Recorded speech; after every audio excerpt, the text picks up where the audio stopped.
Hey, everybody, it's Tuesday, and we've got a big show for you today. There's a long read about the Battle of the Bobs, Iger and Chapek at Disney. And we have a new segment, Long Reads Made Short. And in this, a 24-minute long read will be narrowed down to 2 minutes by professional broadcaster Molly Wood. It's incredible. And then we're going to gossip a little bit about it because it's just so fun. We're also going to cover 2 record-breaking FTC fines against the same company. Epic Games got dinged over some Fortnite behavior, collecting kids' information, some children's privacy violations, and these dark patterns. We will explain what those are. And then it's possible that a tangent occurs. Oof, a big JCal tangent coming. These dark patterns where you cannot unsubscribe from the Wall Street Journal, Equinox, or The Economist. You know, this collection of horrible companies that make great products, but then ruin their reputations by not letting you unsubscribe. And they use these dark patterns. This is dark user interface, the worst human beings on the planet. We are going to read recent complaints about Equinox, The Economist, and Wall Street Journal and shame these shameful companies and teach you how to get your revenge on them. It is a tangent and it is a JCal blow up. It's got to be top 5 in the history of the show. It's epic, if you will. Oh, hey. See what I did there? I did. And then we go back to the light. We have a startup founder interview with Stijn Gysemans of ClimateCamp, who is doing great things in the world, building wonderful things. ClimateCamp has developed a greenhouse gas accounting platform to help decarbonize supply chains. This is the problem that every business has right now. And Stijn is on it. Namaste, Molly. Thank you for the palate cleanser. It is going to be a great show. And I didn't mention it during the opening here, but I mentioned the 3, now 4 jobs that JCal believes you should never quit. That's embedded in the show somewhere. The 4 jobs you should never quit. It's going to be a great show. Stick with us. This Week in Startups is brought to you by Squarespace. Turn your idea into a new website. Go to squarespace.com/twist for a free trial. When you're ready to launch, use offer code TWIST to save 10% off your first purchase of a website or domain. And Blueground is revolutionizing the rental game with its global network of designer furnished apartments that can be seamlessly booked for a month, a year, or longer. Get up to $10,000 off your booking with Blueground. Visit promos.theblueground.com/twist for more info. Feel at home, free to roam with Blueground. Molly, it's Tuesday. It's been a busy week. There's so much to catch up on. Oh my gosh, so much. So much. And I love a good long read. A long read on the internet, for those of you who don't know, is like a classic magazine article in the New Yorker or Vanity Fair, or once in a while the New York Times magazine section of Wall Street Journal. And they tend to take more than 15 minutes to read. In other words, TLDR. It's just too long to read. Yep. So we're starting a new segment here. We're experimenting with it, which is TLDR long reads. We'll come up with a better name. You can help us workshop it. You know how I am about segments. But there was a great dishy long read about our favorite CEO, Bob Iger. Yes. Maybe after this long read,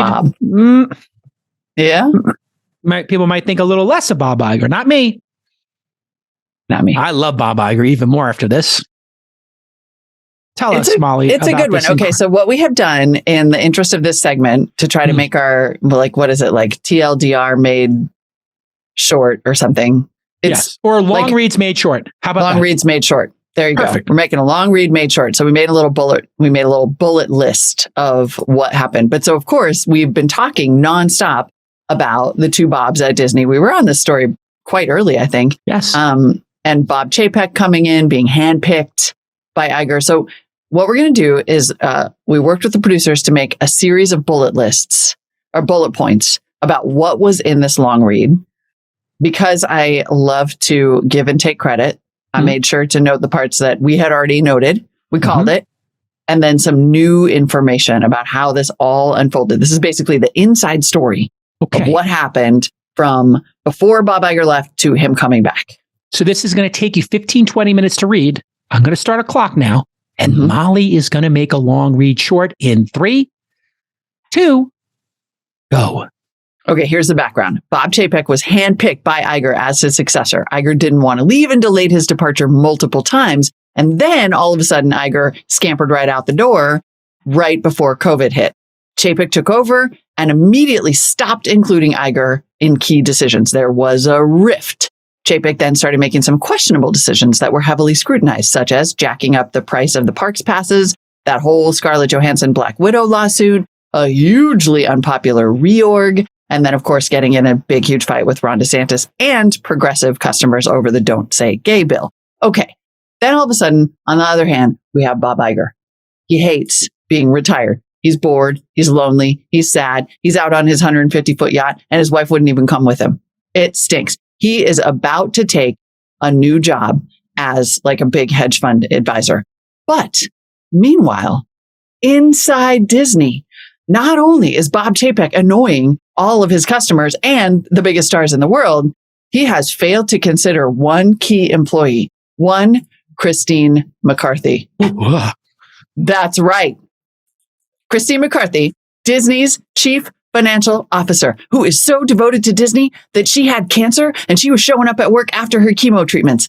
She blindsides Bob Chapek in a board meeting with data and numbers that he claims he hadn't even seen, where she had to give the board really bad news about how the company was doing under his leadership. He said he didn't see the numbers. The Wall Street Journal said they were totally sent out beforehand. Either he was totally unprepared or Christine, pictured here, totally knifed him. And then it's Christine who calls Bob Iger personally and says, please come back. And Iger says, I would love to. And the board boots Chapek, brings back Iger. The story ends with Iger taking his victory lap around the park, back at Disneyland, elbow bumping customers, looking, quote, ecstatic. Oh, chef's kiss, Molly. Molly, I love the last paragraph here in this. An exceptional job, by the way, taking a long read from 24 minutes or so of reading to 2. You saved the audience 22 minutes. A long read made short, and in our first half, we're very good. I give you an A. I'll give you a 9.5. No A's. Okay, thanks. It could be a little better. I'll give you a 9. It could be a little better. Yeah, there's always if you do a little practice on it, I think you could even go faster, and you could kind of add a little. We want people to keep up. We want them to keep up. Well, I mean, people might have this already. But there could be more drama. Who knows? That's true. Could be more drama. Here's the last paragraph. And I want to just give the flowers now. I'll give a little flowers to the writer. This is good writing. A long read is good writing. That's another aspect of a long read, is you got a little more prose in there. Listen to this end. On a Saturday afternoon in December, Mr. Iger walked Main Street in Southern California's Disneyland, flanked by executives, his wife, and security guards wearing earpieces. And so this is good because it takes you to that moment, descriptiveness, right? Giving you a little color. Oh, right. His wife, who didn't come on the boat with him, walking down Main Street. We've all seen the Main Street in Disneyland. And then the security guards with the earpieces, right? It really paints a picture. That's what a great long read does, is paint a picture. I love you, passing fans yelled. Plural, multiple fans. Some stopped for selfies and autographs. Those are very tight sentences, right? You see the writing style there is short, right? So they went from a long first sentence with a lot of commas in it, what they call a compound sentence, and then to short, punchy ones. Now that is a gear shift for a writer, for those of you who don't know. They gave you the long sentence, now they give them the short ones. Mr. Iger looked ecstatic, leaving associates to wonder if he ever plans to leave. Chef's kiss to the writers. My God, writing is so terrible in the world, in content farms. Everybody's under complete pressure. Joe Flint, Robbie Whelan, Eric Schwartzel, Emily Glazer, and Jessica Tunkel.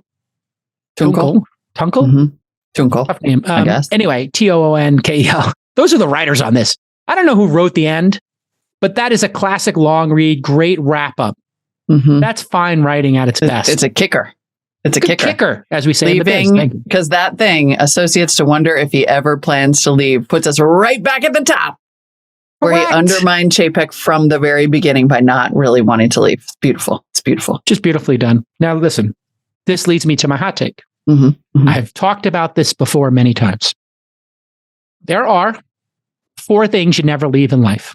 It used to be 3, but today I added a 4th.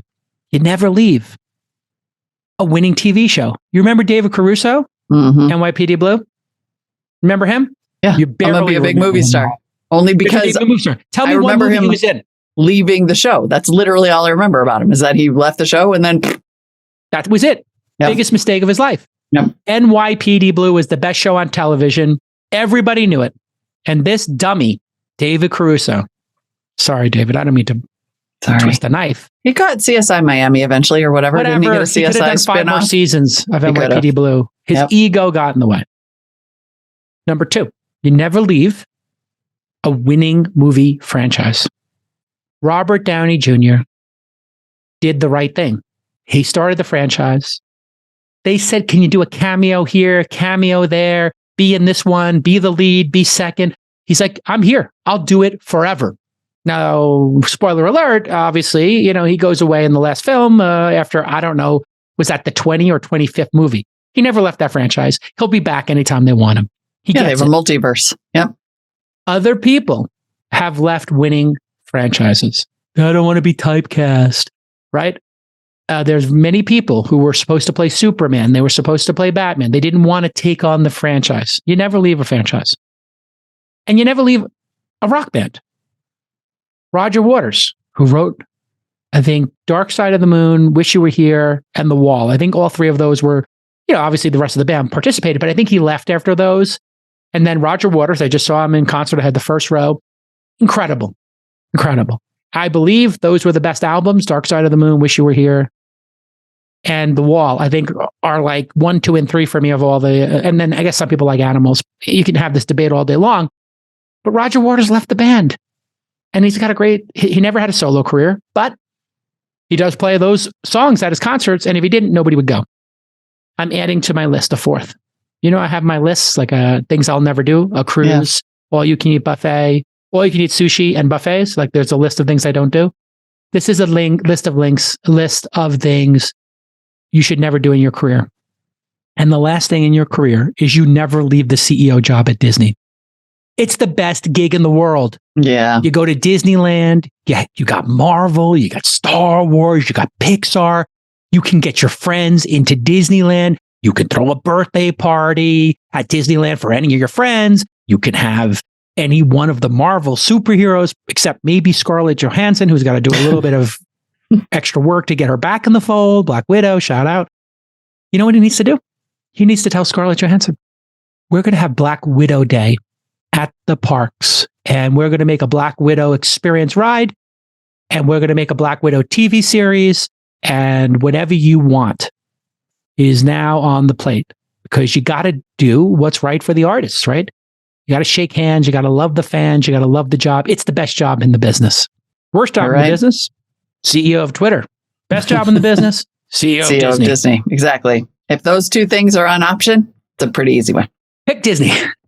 The pretty easy one. Things You Never Quit by J. Cal. Listen, if you want to be an entrepreneur or start a side project, Squarespace is an amazing place for you to start. Squarespace is the platform where you can build or sell anything.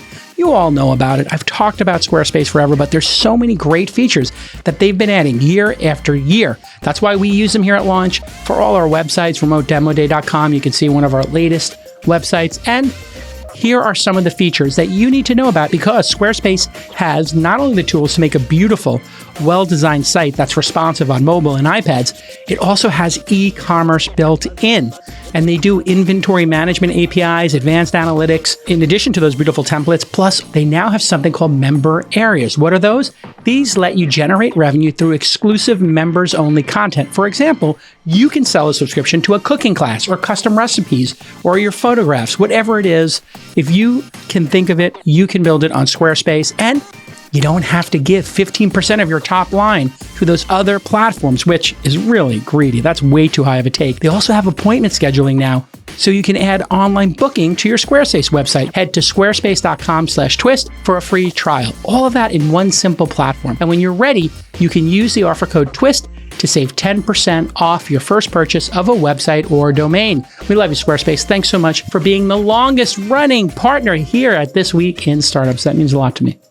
So there you go. That's the inside story of the breakdown with the Bobs. I think we can all agree that the takeaway here is never underestimate Christine. Well, I mean, she is literally like she knifed him all the way through. She did. You know who she reminds me of? You remember Secession? Yes, exactly. Uh-huh. And is she the CFO? She's the CFO. Don't you think she had a lot Wait of a second. Now, I will take credit for zooming in. I zoomed in on Christine here. Yeah. Is that Jerry? That's Jerry. She's Jerry. Chapek messed with Jerry. You don't mess with the Jerry. You don't mess with Jerry. With a G. By the way, if somebody spells Jerry with a G and an I, you don't mess with him. No. Can we get a side-by-side of mess Jerry with Christine and Christine? We can do the zoomed out. This is the same person. They're both CFOs. They both would work through chemo. They're both dedicated to their boss, even when their boss retires. Yep. And they both will knife you. Hardcore.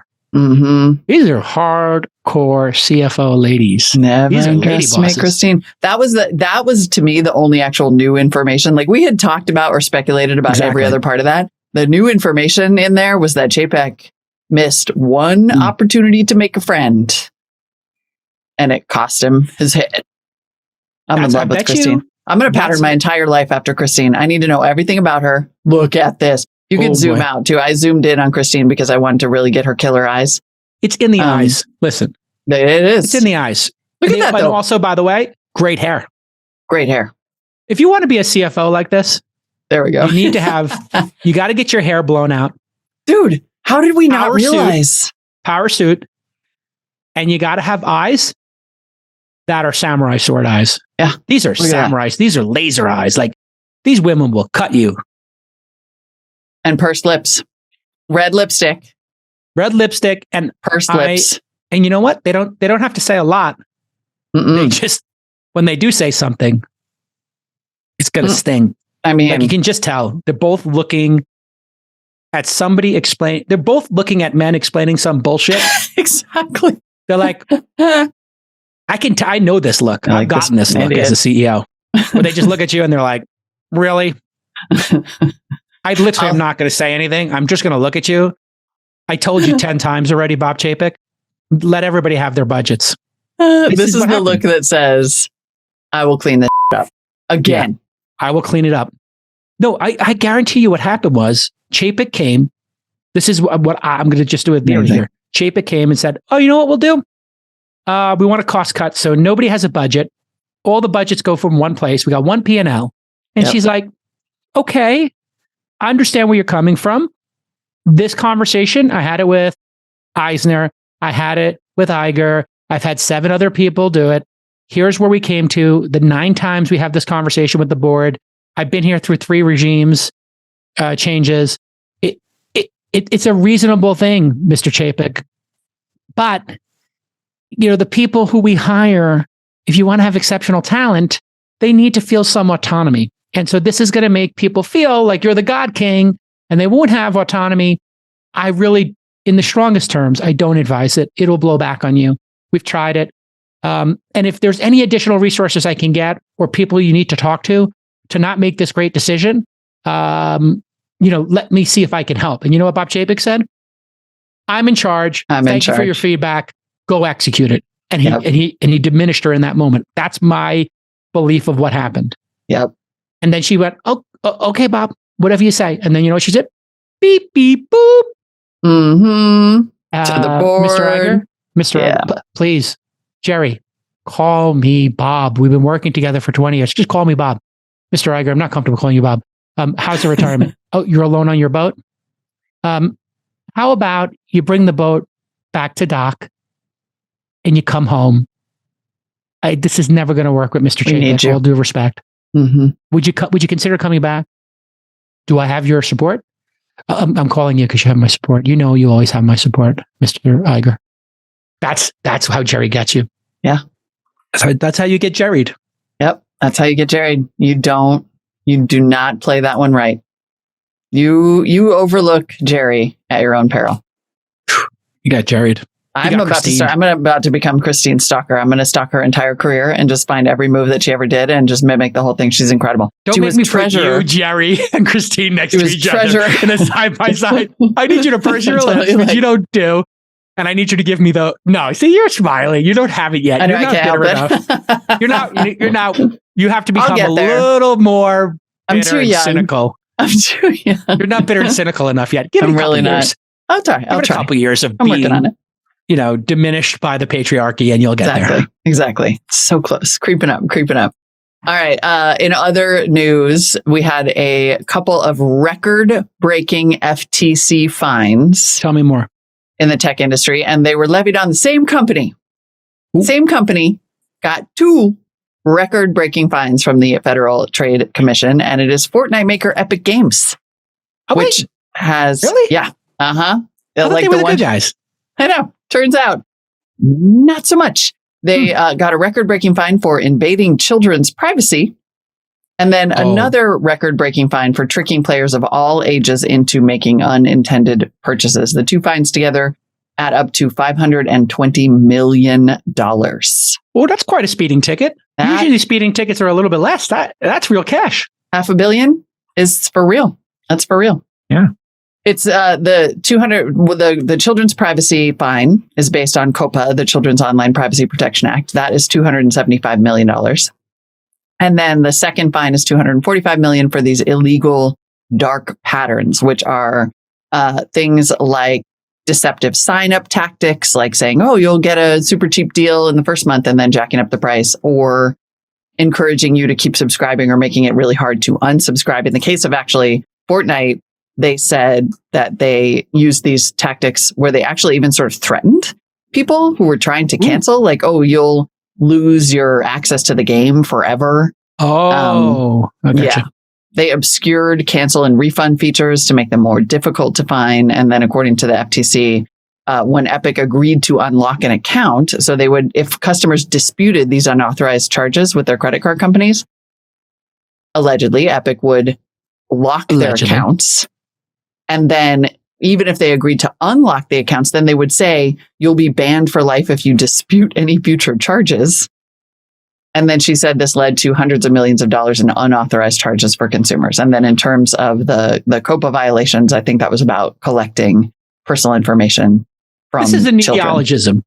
Is that the fancy word, neologism? Like a new word that was created? Neologism? Neologism, I think. Yeah, it's hard to I don't know the pronunciation.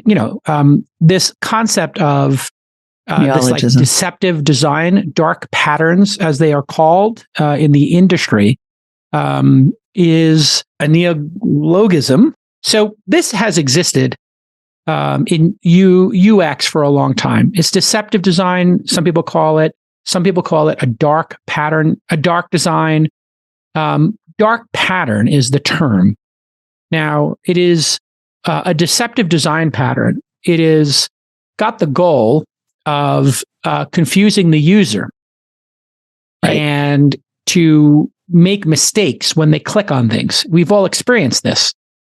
If you've gone for a gym membership or you've subscribed to the Wall Street Journal specifically, you've been in these dark patterns. If you've used one of Mark Zuckerberg's pattern, I was trying to turn off notifications in Instagram because of that new feature we talked about yesterday, the notes. And it allows you to turn all notifications on at once, but you have to manually turn them off if you want to like granularly turn them off. Those are designed dark patterns. They're things that are designed to either bait and switch you, or to misdirect you, or to shame you in some friction, way. Right. Just make it harder. Mm-hmm. The Roach Motel is part of this, where like to keep you inside of a particular product. And I just want to point out, the cognitive dissonance for the journalism industry. I was like, when I heard y'all talking about this, I was like, wait a second. Putting aside kids, which you made that point in our private chat, unsubscribing should be as easy as subscribing. And I did a search for Wall Street Journal unsubscribe on Twitter. I'm the number one 2 and 3 results. So go on your Twitter right now and just type in like Wall Street Journal unsubscribe or unsubscribe Wall Street Journal. Oh, that's hilarious. This is a Wall Street Journal story that we were talking about. And it is the worst unsubscribe in the world. And they make you call on the phone to unsubscribe. And you can subscribe when you're online. And they do deceptive ones like the $1 introductory price, and then it pops up to another price. So literally journalism, media is the worst offender in all of this. And it's really like, I think as journalists hate this because it makes journalists look really stupid when they have to admonish people for doing deceptive stuff, and their publishers, who their editors report into, are doing the most deceptive stuff in the world on the other side. I asked the woman on the phone, this is like, I'm trying to unsubscribe from Wall Street Journal. They make a call on the phone. I said, can I ask you a question? I subscribed online. Why can't I unsubscribe? And she's like, oh, that's for security reasons. I said, may I ask you another question? I understand you're just the operator, but taking my money is where like their damage could be done in terms of fraud. If you're taking my money, that would be like concerning to me. I'm asking you to not take my money, and you're saying you're not doing it for security. Shouldn't you do it the other way? And she's like, it's a fair point. I was like, don't worry, I'm not recording this. But let's pull up the first paragraph here. This first paragraph of the Wall Street Journal story is the most epic subtweet, as you pointed out in our private chat. I would like you to give a dramatic reading of this journalist. Can I get the journalist's name here? I scroll up a little bit. This is a journalist, Katie Dayton. Katie Dayton. Yes, I can see it there. From December 1st, 2021. Yes, on dark patterns. On dark patterns. This is and I quote, signing up for a membership has always been easier than canceling it. While subscribing to an app, newspaper, gym, or other service may now be as simple as pressing a button on a smartphone, many companies still push customers to dial a number and speak to an agent to cancel.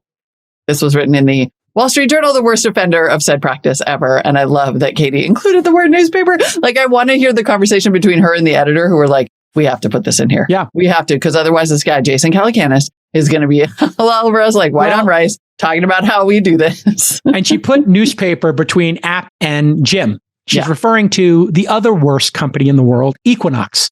I would like to take another moment to tell Equinox how horrible they are. Is it Equinox or Planet Fitness, or is it both? Where they abuse their customers massively. I can say this without them being able to sue me, because I was on the other side of this abuse pattern where I signed up with my wife, and they make you come in to cancel. They then talk to you about your health and fitness goals. You can't just sign up for Equinox. You have to go in and take a tour. You have to sit there with a high pressure salesperson.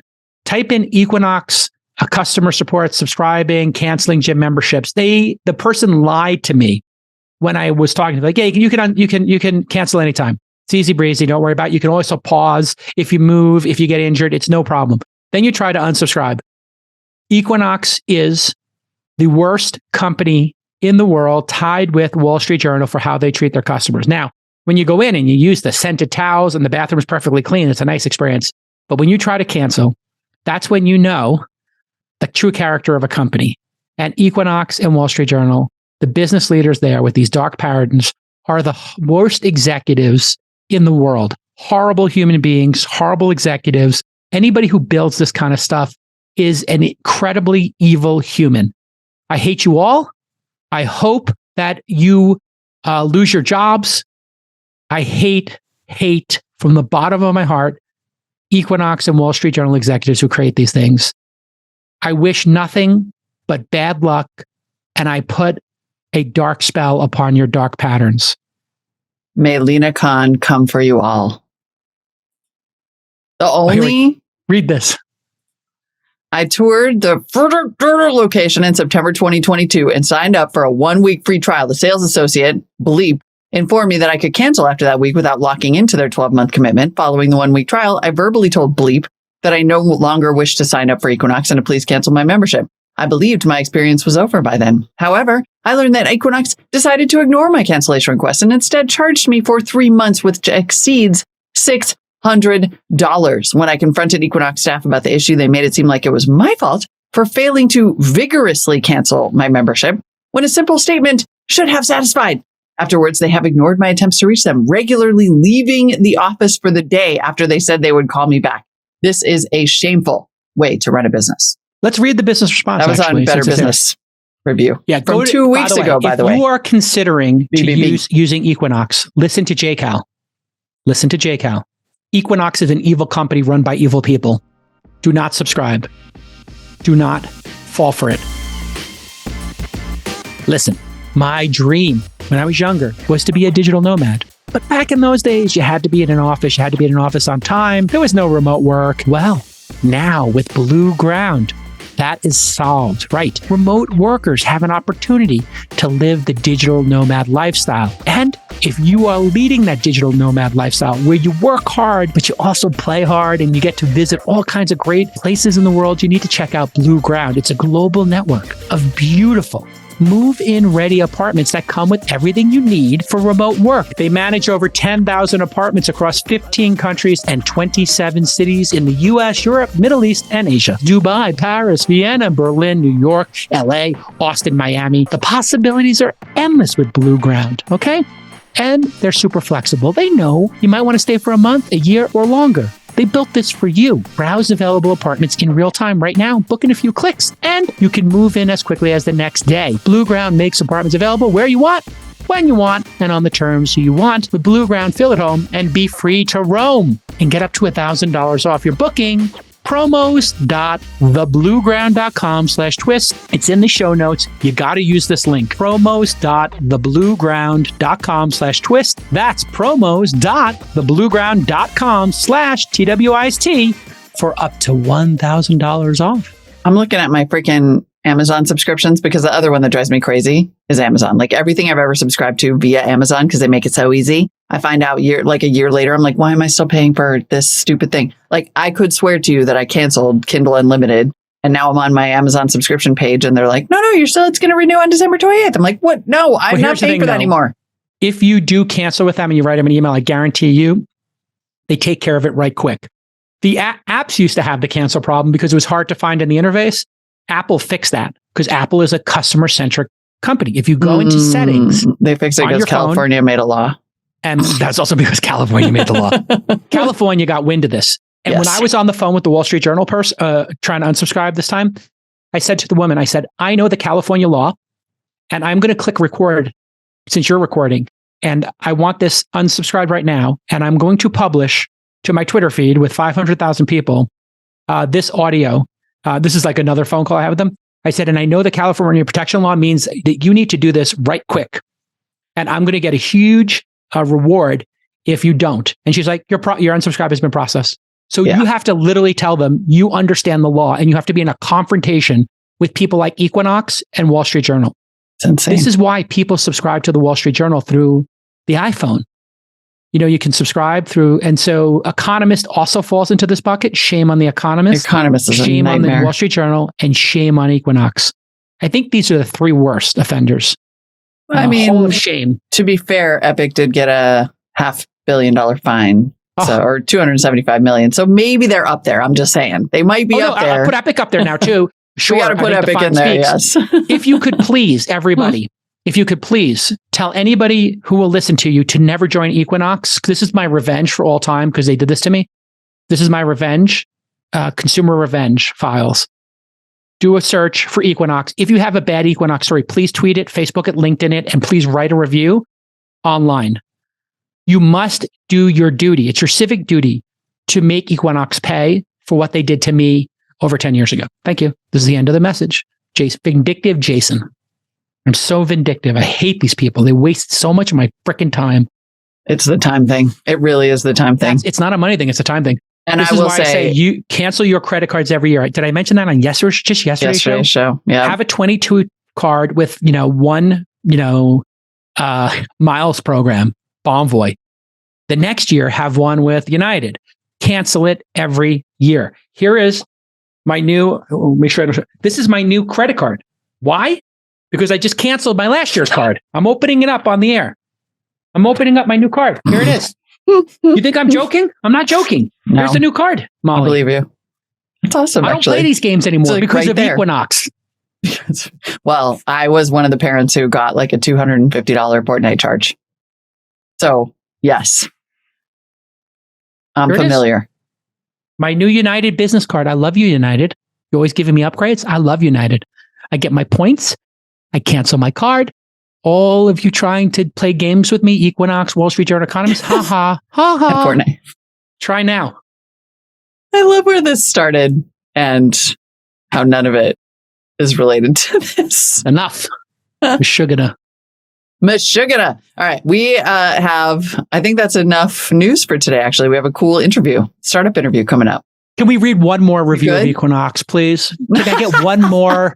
You had one of, but you had an economist one. Can you read an economist one? Oh, yeah. I want to read the economist one. Because just give me one or two more moments of joy. It's its own thing, I think. Yeah. The Economist is a nightmare. I spent 2 years trying to cancel The Economist, and it is so expensive. Economist. So expensive. And you would have to call them. Now they actually have a chat. Like, here's this. So there was a tweet that we found from November 29th, 2022. And I would have been thrilled to have a chat. Wait a second. This is last month, The Economist. This is last month. And the Equinox one was from 5 or 10 years ago? No, 2 weeks ago. Okay. They're still doing it. Point out, this is still happening. Equinox, Economist, shame. Give me please, Molly. The Economist has improved. It actually will force you into a live chat now instead of a phone call. You used to have to call them. Okay, so the tweet says, I know this is a first world problem, but I got to say, unsubscribing from The Economist was such a bizarre experience. Like, who does this in the 21st century? After we are sorry to see you go and let us know what we can do better pages, they want me to go to a live chat. What? And then you have to either chat with them or call. Now, I'm here to tell you that that's an actual improvement, because the 2 years I spent trying to remember, because I would like try, and then it would be like, you have to call and you have to call. And it would be like London hours or only East Coast hours, like 8 to 5 East Coast. And I'm like, so they don't even pick up the phone. That's part of the dark pattern. They don't even pick up the phone. Or wait times. Right. And so then now they have a chat. And then the other dark pattern is to explain to you why you shouldn't. I hate these people. Oh, I don't think it's better. Let me see. Pull it up. Let's go. Please, we are going. This is a new cause celeb. We're all in. I think I'm using that right. Don't waste my freaking unobtainium.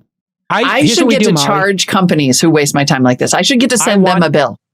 Okay, this is going to become a reoccurring theme. I just want to keep reading these because it's so much pleasure for me because I have power now because I'm an influential podcaster. The pleasure I get from reading complaints about Equinox, and you get from Economist and I get from Wall Street Journal.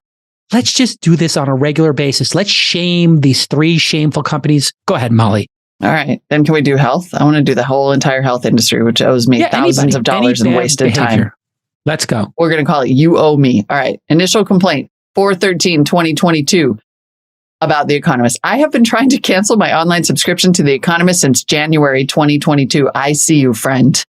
I only intended to have 1 month of the subscription and have tried to cancel multiple times in every month since the initial subscription month. However, The Economist will not allow me to cancel. Their website directs you through a maze of buttons where you are then bombarded with upsells and finally told to contact The Economist to cancel the subscription. Their website advertises that cancellation is possible using the quote, 24/7 available live chat. The first issue is that the live chat is not available 24/7. The next problem is that the actual experience and process of canceling, if you are lucky enough to connect to live chat, I have gone through this process and tried to cancel approximately a dozen times since January 2022 to no avail. Reminder that this was written in April. Under the guise of processing your cancellation, the live chat attendant tries to upsell. Then I've been purposely disconnected by the Economist live chat employee every time I have tried to cancel. The live chat attendant will ask for information. Then after 30 seconds, while I'm writing the response, the live chat attendant asks, are we still connected? Following by me being disconnected from the live chat and unable to cancel my order. I am completely flabbergasted. Yeah, this is insane. This is insane. Okay. This is insane. They just here's hang the up? good news. I want everybody to have this URL ready to go. We can fix this ourselves. Okay? There is a very simple URL, and this is a live free ad read. ftc.gov/complaint. ftc.gov/complaint. And I think there's a California one as well. We are going to put in the show notes, and every time we talk about this issue, we're not just going to talk about this in the abstract. We're going to tell you how to take action. Yes. I want you to go to ftc.gov/complaint. If this has ever happened to you, is happening to you.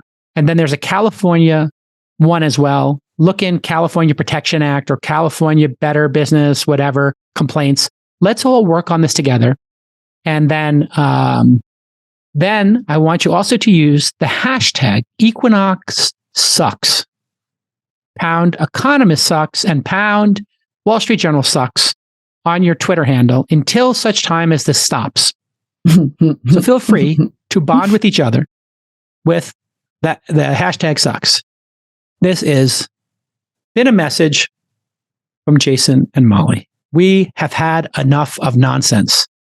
And I think right now, the This Week in Startups account has just tweeted Equinox sucks at Jason at Mollywood. I hate you, Equinox. People are just going to be like, what If that's not happened on You that are show? horrible. You're still doing it years later. And anybody doing this kind of stuff, get your head examined. The end. Okay. And there's many other companies. Everybody do a better job. If somebody doesn't want your service, take that as a learning. The only thing that should happen when you click the unsubscribe button is you have been unsubscribed. If you made a mistake, click here. And we would appreciate feedback of why you unsubscribed so we can make a better product. You don't use it, whatever. And then a little box that says any other feedback. That's it. Enough of the dark, what are these things called? Dark design? Dark patterns. No more dark patterns. Dark patterns. Enough with the dark patterns. Everyone's just trying Disgusting. to scam us all the time. We're just trying to live. This is Just just trying to this live. bait and switch, misdirection, Roach Motel stuff, Zuckerberg stuff. You know, we sit here and complain about Zuckerberg, and the complaints are valid.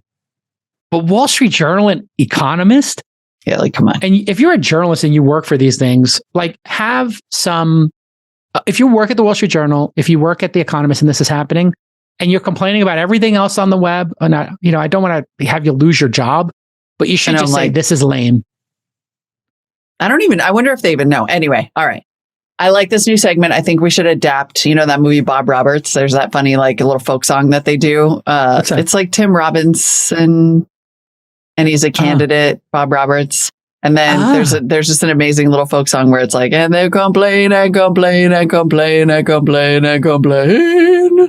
And it's amazing. And I think that we should borrow it for this segment as it goes on. Absolutely. Awesome. Back to the positive. We've been talking to people who are actually building cool future. things, building the future. And so we have another fantastic startup interview with Stijn Gysemans. I love this guy. He's Dutch and he is in Brussels, and he has got a startup called ClimateCamp, where they are doing Scope 3, like supply chains emissions tracking, starting specifically with breweries. And they have signed up, they've existed for like 1 minute, and they've signed up 15% of all the breweries in Brussels to really figure out where all the carbon emissions are coming from in the entire supply chain. Love And it. they hope to expand out. And he's just like so methodical, so thoughtful. It's a great interview. You know what's great about that interview? You're taking a smart person, you're using their cognitive ability and their skills to make the world better, as opposed to Equinox, which is making the world worse. They're literally smart people at Equinox using their powers to do dark pattern stuff. If you're one of those people doing dark patterns, listen to this interview and then think about what a horrible choice you've made in your life to work on dark patterns as opposed to going to the light. You are Sith Lords, and Sith Lords lose eventually. Thank you for doing this interview, Molly. I really appreciate you. It's great. Now on to the light. Stijn On to the Gysemans. light. Stijn Gysemans is co-founder and chief executive officer of ClimateCamp. How did I do? Yeah. Hi, everybody. Hi, good evening. Thanks good morning for you, actually. Let's see, mid-afternoon, although I've sort of lost track of time here. Yeah. Stan, where are you located? Belgium, based in Belgium. Are. So are you happy about France advancing? Or do you have that Belgian friend? I mean, you're not French, clearly, but so still is Belgium excited? Yeah, so still disappointed that Belgium didn't make through. We were actually supporting Morocco right now. So as kind of an outsider, I think everybody wants to have the outsider going ahead. But I had that feeling also. All right, well, let's talk about work for a minute. You are, as I mentioned, the co-founder and chief executive officer of ClimateCamp. Tell me what ClimateCamp does. So we provide insights in supply chain emissions of companies by collaborating actually with the suppliers together so that you can act together with your suppliers, collaborating to reduce the emissions in your whole supply chain. And we do that by bringing an ease of use solution, which is integrated with your suppliers and which also drives based upon actual data, not benchmarks, but to really get the real insights from your suppliers. So give me an example of who the customer would be and what kind of suppliers they're trying to track. Yeah. So currently, as a startup, you need to pick your battles, right? So we currently go to market in food and beverages. And the customer here is really that organization that says, look, I want to get my carbon accounting in order, which means I need to have a good view on my own emissions, but also my emissions in my supply chain. And once that customer becomes to a certain level of maturity where they say, look, I want to go beyond my own emissions. I want to look at my total impact on my value chain. That's when we start talking to them. So our customers really are those that want to track their emissions in the supply chain. And the suppliers, so to speak, are our collaborators, active collaborators in the ClimateCamp ecosystem. And so this is tracking what we sometimes call scope 3 emissions, the ones that are not, it's not a result of the thing that you're actually making where you're making it. It's all of the kind of the halo. Correct. Right. Yeah. And this is really hard to track from what I hear. Yeah. So what are the tools you've created to make this possible? Yeah. The metaphor I think I want to use is it's a bit like VAT. So if you share VAT, which is 100 euros or dollars on your invoice, you put in on top $19 or $21 of VAT and you pass it to your customer, you can look at it. Value-added tax VAT? Exactly. Exactly. In every transaction that you do with your suppliers and your customer, there is this VAT. Everybody knows this. It's very common sense. Now, in every transaction that in the future we will do with our partners, either with our suppliers or with our customers, we will also share the carbon tax, so to speak. So it's important that we trade transparency. So that's a bit the high level purpose. And how do we do that? Is we are building a carbon graph, which is basically an infrastructure layer to connect the dots with your supplier upstream, but also with your customers downstream, so that they can easily share the data across using this connected layer, so to speak. And then, there's a lot in there that I want to break down. What goes into the climate graph, and what do each part of the supply chain contribute? Like, are people volunteering this data about their business operations? Yeah. So let me give one concrete example. We are working with quite a local brewery, a strong brand in Belgium, Trappisten Westmalle, and they have around 30-40 suppliers with whom they want to engage on their Scope 3 data. Okay. And what happens is, first of all, there is a request sent, obviously, for the supplier to participate in the platform. And they have three options. And we see, depending on the maturity of the supplier, either they have their ducks in a row and they already know their carbon footprint. And that way, they can create an account, log in, share their data, their carbon emissions through the platform.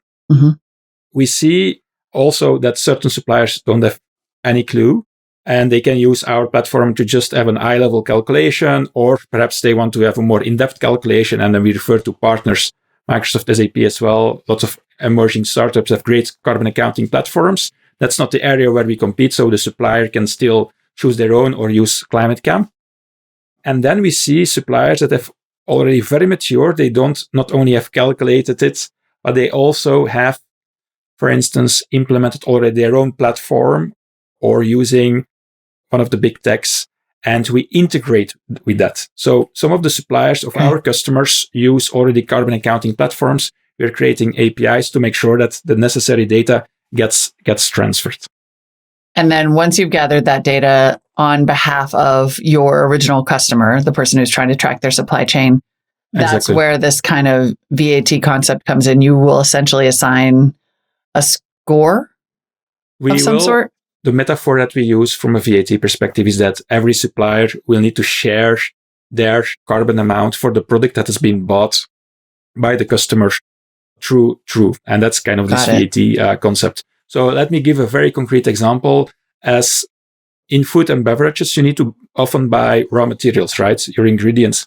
And for our customer in beer, malt is an important ingredient. So the request goes out to the supplier that provides the malt. In this case, it might be they've already calculated, they enter the necessary data at the level of the organization, and for instance, total emissions of that organization. That is shared with the customer. Now, obviously, you need to still do some calculations to make sure that it's at product level, because you as a customer, as a brewery, you're not responsible for the full emissions of your supplier, only for that fraction for which you buy the product. And obviously, that's where also our logic comes in. You need to allocate it at the necessary level. And very happy to be located in the EU, because the EU is also forcing some standards in the European Union to make sure that we have the necessary, for instance, rules on what needs to be included in exchanging that data. Right. It's like in the US, if you use if I use this room, for example, for my office, I can write some of that off on my taxes, but I have to calculate it based on the specific square foot. I can't just say I use all of this. Right. So first you do the tracking, and then you say, this is the portion that is applicable to this beer maker. Yeah. And the EU has like spreadsheets for that. Like they have made it easy to calculate that. You mean the allocation? The allocation. Yep. Yeah. So cool. We need that. Well, the first and easy way is it's obviously a certain unit, right? You buy 50 tons of raw materials. You buy 30,000 glasses from your supplier. And then on the unit, for instance, how much CO2 in kilograms per unit that I bought, that's the information that I'm really looking for. So if it's about 1 ton of malt, again, making it concrete, 1 ton of malt average, it's around 900 kilograms of CO2 to produce 1 ton of malt. Now, it might be that you ask this to your supplier, and the supplier already invested in hydrogen installations to make sure that their process is more efficient, which means that he can share for 1 ton of malt, I can do it for 650 kilograms, which means I get that data from that supplier, and the handshake that you make is really at the unit level, which might be 1 ton, 1 unit bought, etc. Right. And what are the regulations in the EU that make this possible? Is it Scope 3 reporting regulation requirements specifically? Yeah, so there is a couple of drivers. What we see, for sure, there is the EU regulation on, there is this famous regulation CSRD, Corporate Sustainability Reporting Directive, which indeed requires, it's just been passed now through the European Parliament, requires as well to report on Scope 3. Mm-hmm. But that's not the only driver. I think another driver is, for instance, Science-Based Targets Initiative at a United Nations level, together with Worldwide Fund as well, WWF. There is an incentive as well to set targets. And if you want to reduce your emissions and want to be aligned to the Science-Based Targets Initiative, you need to also look at your Scope 3. So that's definitely a second driver that we see. I think there is another driver, which is transparency for consumers. There is consumer law also coming, where every product in the shelf needs to be traceable. You need to have the footprint of the product which is put in the shelf. So I think the European Green Deal has put so much in motion, And we are very happy that there is a kind of a level playing field here. Yeah. Where we connect. Yeah. It's so interesting too, because there is the VAT concept, that metaphor is so powerful because so many consumers genuinely don't know what I have been calling the true cost. Exactly. The true, and I think there's some opportunity to build pricing almost like you could have a website that just puts all these products together and says this is what they actually cost, but you can't do that without this initial measurement. No. And I think obviously consumers' decisions are based upon cost. True pricing is a strong, let's say, leverage that we have to drive consumer decision making. And what legislation has been seeing as a main driver is that it's not only I need to reduce my own emissions, but it's this kind of cascading effect. Me asking my suppliers to drive their emissions down as well creates a cascade effect down totally upstream, which is an effect we need because in 2030, we need to reduce our emissions already by 55, 60%, which means it needs to go fast. And if we continue to report every year, like a good house father, this is my emissions, we're not going to get there. Yeah. That's not going to work. So we need to have this kind of acceleration effect. And Scope 3 allows to do that. Yeah. Could this business exist without these regulations? It sounds like you're describing some accounting practices that maybe wouldn't be possible. Like I'm thinking about, could this happen in the US right now where we don't have the same? There is in the US, lots is moving as well. There is, for instance, I'm actually wondering, IFRS standards are still international financial accounting standards. Mm-hmm. And they have a sustainability board as well, which is reinforcing Scope 3. So it's coming to the US as well. However, it's not only a regulation that's driving force, right? So we see also from a consumer perspective, the demand for more transparency. And this is cascaded through as well towards the companies. And we see that, for instance, science-based targets is a global initiative, not only a European Union, right? Which also look at the Fortune 500, and you can clearly do an analysis. If it starts in Fortune 500 companies, it trickles down, right? So they need to do it for their shareholders. So it's not only regulation, it's also consumer demand, it's shareholders. So I still stay positive. So towards that extent, I must, yeah. Yep, we all must. Well, on that note, what made you want to do this? What is your background and how did it lead you here? So I've been working in consulting in the last 10 plus years and working for Fortune 500 companies amongst those as well. And one of my last assignments was on global insurers that needed to calculate their global carbon emissions from Japan to Europe to Asia Pacific and to Brazil and everything in between. Now, they wanted to know as well their own Scope 3 emissions. As a good house father, they were listed on the stock exchange, so they were obliged to get more transparency in that. And they started to ask hundreds of suppliers with Excel sheets, hey, what's your footprint? What's your footprint? Totally not scalable. And that's where also me having a background more in data and analytics, seeing, hey, we can do this much, much, much better. Yeah. Yeah. How does the product part work? Who pays you in this process? It sounds like the initial supplier does. So it's the initial customer. The customer. Yeah, exactly. So the initial customer that wants to have transparency in his supply chain. We do as a supplier, you can collaborate for free, right? So collaborating with your customer that's demanding the data should, I think, always be for free. However, when that supplier doesn't have any insights on his own and he still needs to ask his own suppliers for his own input, that's when we also upgrade him to kind of a paid tier. And for the rest, it's a paid tier according to how many suppliers you can onboard. And there is some limitations as well. And then obviously, if you go beyond a couple of thresholds, you fall in higher pricing tiers. I see. But so it's a freemium model. There's a free tier where it's free initially for the brewery. And there's some point at which depending on how much they need to know they would have to pay?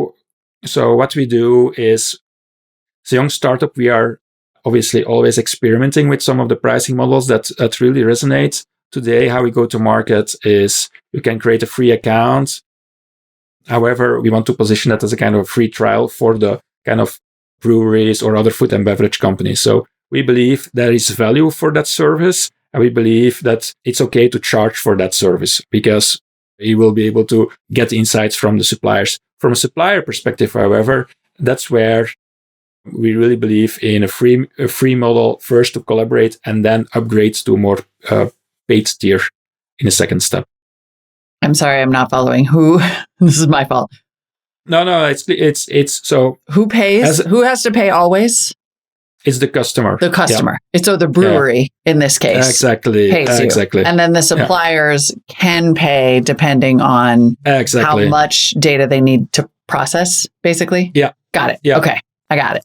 Or whether they need to as well go to their own supply chain because they don't have it yet. Right. So then it starts over again because for us, suppliers are also hot leads, so to speak, because if they don't get their own ducks in a row, for us, they become for us also a business opportunity. Right. Because you can sort of help them to create this larger tracking. Right. Okay. Yeah. So the more suppliers you onboard, the more customers you have, really. Exactly. Amazing. Yeah. Brilliant. And what made you start? I mean, food and beverage is obviously a really big industry with a really big emissions and supply chain component, but I wonder what made you start there. Yeah. Well, as every startup, you're running around, you're testing, you're pivoting, you're learning. And we actually started in financial services and manufacturing, so two other industries. And we saw that for us to get into a specific market, we really believe we needed to focus because we had a couple of industries where we experimented with. We really needed to pick our battle. And for instance, being in Belgium, obviously you need to start somewhere. And we believe food and beverage, and in particular the brewing industry, they are very proud of their product. So it's not only regulation driven. These founders as well, even companies between 10 million revenue or 200 million revenue. Also, these founders, they're executives. They're proud of their product that they produce, and they want to bring a good product to their customers. So that's for us an additional reason, and that's why we got so much traction in the beginning in the brewing sector. Yeah. Yeah. Did I read this correctly that you've got 15% of the breweries in Belgium as customers? So 15% of the volume produced in Belgium of the beer production produced in Belgium flows through our platform. So it's the data. Obviously. I got it. So sorry. That was cheesy, but okay. I love a pun. Yeah. How did you do that? Like, did you have connections in the brewing industry before? So we actually launched a campaign, which it's called, in Dutch they say duurzaam brouwen, which translates as sustainable brewing. And we reached out, I think it was half a year ago, through this campaign. Hey, we can help you as a brewery to make your sustainable. We can come by and kind of guerrilla tactic could come by and make a vlog about their brewery, how much they already do for the environment. And afterwards we presented our project, which means we didn't do cold calls in the beginning. We really said, hey, we have a campaign. We want to help the brewing industry in Belgium first to become carbon neutral. Let's see what you already do. And afterwards, we presented our project. That's how we call it, our project, which means it's a fair way to do your initial customers because it doesn't come across as too salesy per se, because you give them a nice vlog as well afterwards that they can share with their customers. And it's a motivation for them to do more. So that was our first set of initial customers. But then we got traction with some of the top 10 breweries in Belgium, some of the larger ones. And what's really helping is this kind of network effect, because once we have now the first suppliers on board, entering as a new brewery will provide enormous benefits because your scope 3 is basically there behind the button. We just need to unlock it because we already have the data from most of your suppliers already in the platform. Amazing. And then tell me your seed stage. That's the name of our little mini series here. How much money have you raised so far? How's fundraising been? So we closed our first, we call it our pre-seed round, 700K euro 2 months ago. So very happy about that. We did learn a lot from our investors, because while talking to investors, you need to say, what's your focus and what's your differentiation towards the competition? Mm-hmm. Obviously, we are acting in this kind of emerging field of carbon accounting, and there is lots of players. Also, those get Series A, Series B kind of funding. So, hey, ClimateCamp, what do you do different? What's your differentiator? Yeah. And we initially started as a kind of yet another carbon accounting tool, but we really quickly pivoted towards the Scope 3, which everybody believes is a too difficult problem to address. So lots of people are running away because of the complexity behind. But that's reconfirmed as well for us the way to let's double down on this. So thanks to the feedback from the investors. Yeah. Congratulations on everything you've built so far. And I would imagine you're having a really fun time visiting breweries and having beer for work. Well, yes. And we can use this well as some fun examples as well, as a kind of a asset during our presentations. Obviously, it doesn't stop with breweries, right? That's not the message necessarily you want to give. I think you need to pick your battles, start somewhere, build this atomic network. I think there's a great book by one of the ex-founders from ex-people working at Uber, basically saying how to build a network effect. You need to build this first atomic network in one city. It works kind of well. Then you deploy to the next one. For us, it's the same. We want to build a strong network of local breweries and their suppliers. Mm-hmm. And then you can move to adjacent markets. So you really want to have that value set in that specific network up and running. Yeah. Amazing. Stijn Gysemans, co-founder and chief executive officer of ClimateCamp. Thank you so much for the time today. This is so interesting and cool. Love hearing about it. Yeah. Thank you. Thanks. All right. Thanks for tuning in, everyone. I know that was an epic show and the week is not over. More yet to come. More epic shows.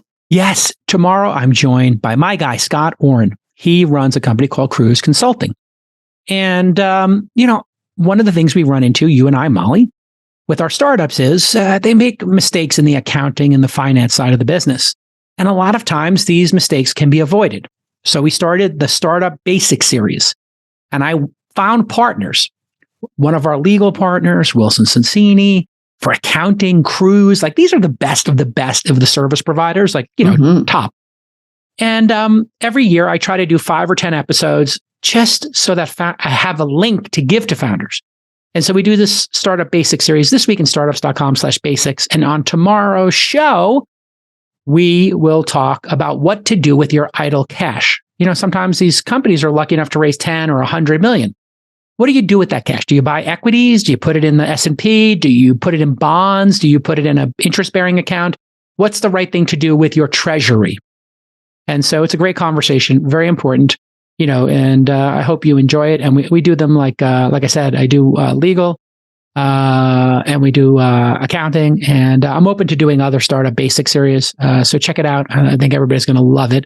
If you haven't taken a moment to subscribe to Molly's amazing new Substack, mollywood.substack.com or calacanis.substack.com, and you will get an upsell on a couple of other lists we have. One for the launch fund. If you're interested in hearing what we're doing in terms of events for founders, a Founder University one for the podcast and for the 12-week course. And I think we have one for This Week in Startups. So just subscribe to both of them. And there's a chat feature. And if you download the Substack app, there's chat, and Molly and I are chatting with dozens of people and getting, dozens of responses. It's quite fun to meet the fans. And it kind of takes the email list into a live thing. And then Molly's asking questions and she'll interact with a smaller subset of people. So it's kind of a fun little... It's like a good community situation.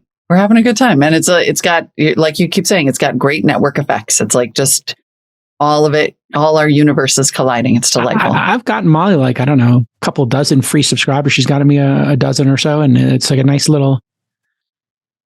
We're not doing paid Substacks. It's just for us to share our thoughts once in a while. And I just want to shout out to the Substack team for making a great product. It was kind of like a mid product, I was like, And then I got the app and I'm just like, you know what? Hey, let's make a note of this. Producer Nick, can I get the CEO of Substack back on the program? And then let's do it. That's so great. I had him on when it started and I was like, I don't know. Yeah, I still don't think it's a good business. I'm not sure if it's a great business, what they're in, making 10%, but I'm kind of glad that somebody's making free software in the world that's kind of kick ass. So I just want to have him back on and give him his flowers. It's a great idea. I love it. All right. See you Anyway, that's all tomorrow. coming up tomorrow. See you then.